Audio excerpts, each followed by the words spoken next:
दोस्तों, study with Dev channel में आपका स्वागत है। दोस्तों, पिछले वीडियो में हमने देखा था तुगलक वंश पे हमने चर्चा कर लिया है, पूरा कंप्लीट कर लिया दिल्ली सल्तनत में।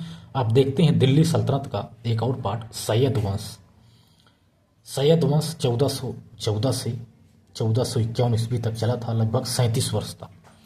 तो सैयद वंश पे आइए देखते हैं दोस्तों, क्या है सैयद वंश। सैयद वंश के संस्थापक हैं खिज्र खां।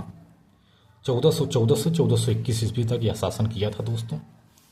यह सैयद जो खिज्र खां है, इन्होंने एक उपाधि धारण किया था जिसे कहते हैं रैयत ए आला।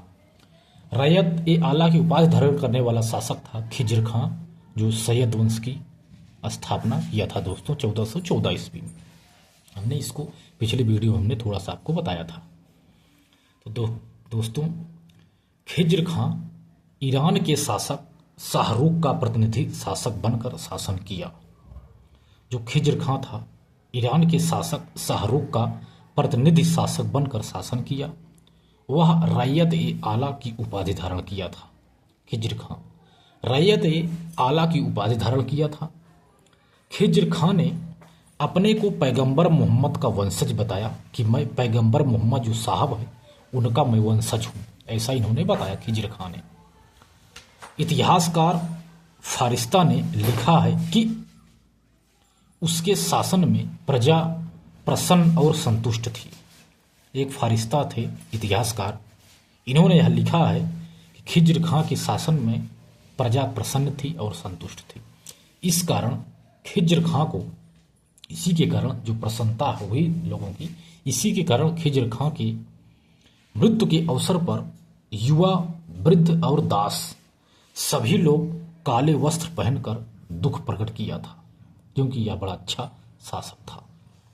1421 ईस्वी में खिज्र खां की मृत्यु हो गई दोस्तों। तो लगभग 6-7 वर्ष ही शासन यह कर पाया था।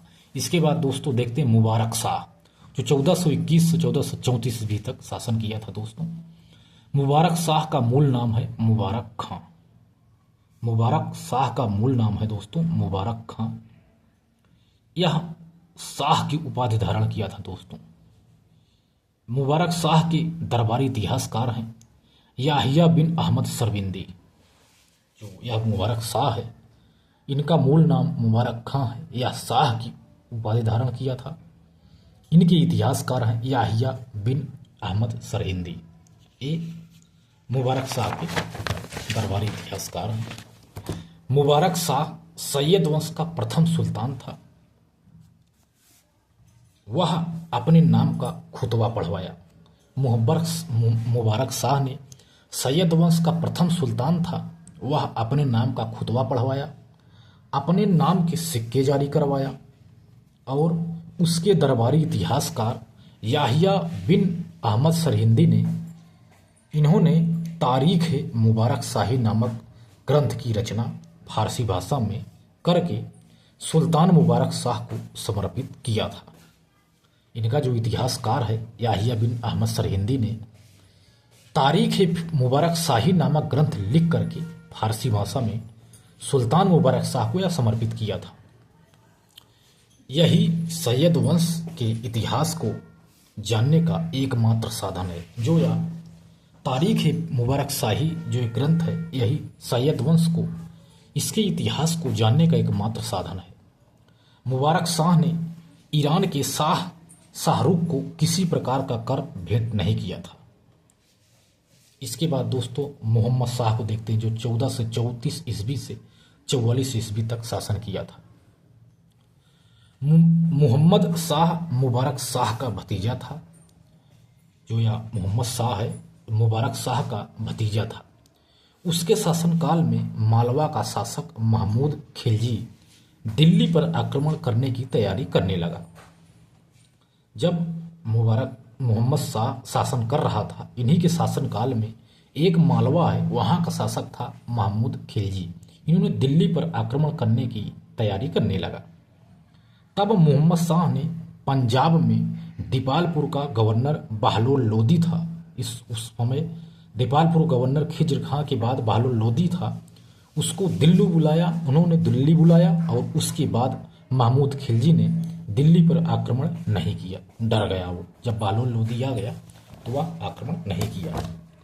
इसके बाद दोस्तों मोहम्मद शाह ने बहलोल लोदी को पुत्र कहा और उलोग खां की उपाधि देकर दीपालपुर भेज दिया। मोहम्मद शाह ने बहलोल लोदी को पुत्र कहा कि आप मेरे पुत्र हैं, संतान हैं, बेटे हैं, और उलोग खां की उपाधि देकर दीपालपुर फिर से वापस भेज दिया। इसके बाद अलाउद्दीन आलम शाह 1414 से 1451 ईस्वी तक शासन किया था। अलाउद्दीन आलम शाह का एक वजीर था हमीद खां। इसको भी देखना दोस्तों, हमीद खां किसका वजीर था? तो अलाउद्दीन आलम शाह का वजीर था। तो आलम शाह 1414 से 1451 ईस्वी तक शासन किया था।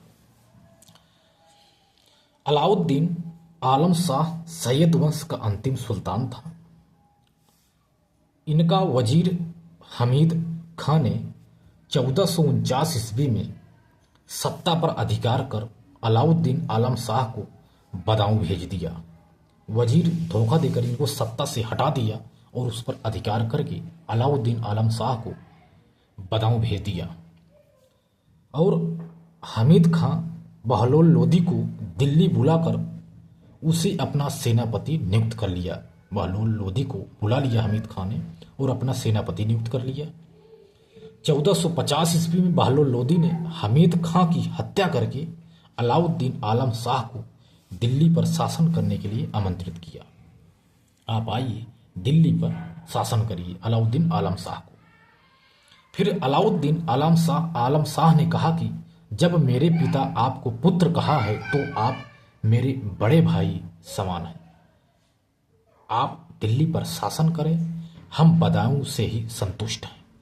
अलाउद्दीन आलम शाह जीवन प्रयत्न बदायूं में रहा। तो दोस्तों जो अलाउद्दीन आलम शाह था, इसको इनका वजीर हमीद खां ने धोखा देकर के इन्हें वहाँ से हटा दिया। फिर वह सत्ता पर अधिकार कर लिया। जब अधिकार कर लिया तो बहलोल लोदी को हमीद खां ने बुलाया, आप आइए, और उनको आमंत्रित किया कि आप यहाँ आकर के शासन करिए, और सेनापति को बुलाया। तब